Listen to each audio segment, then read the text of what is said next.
বৌদিটা কাজে কাজটা কেন? কি হয়েছে বলো? ও মা, বৌদি কাজে এদিকে আসো তো।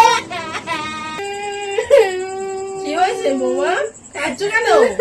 মা, আমার গলা নাকি ফাটা বাঁশির মতো। বলো তো আমার চোখগুলো কি ব্যাঙের মতো?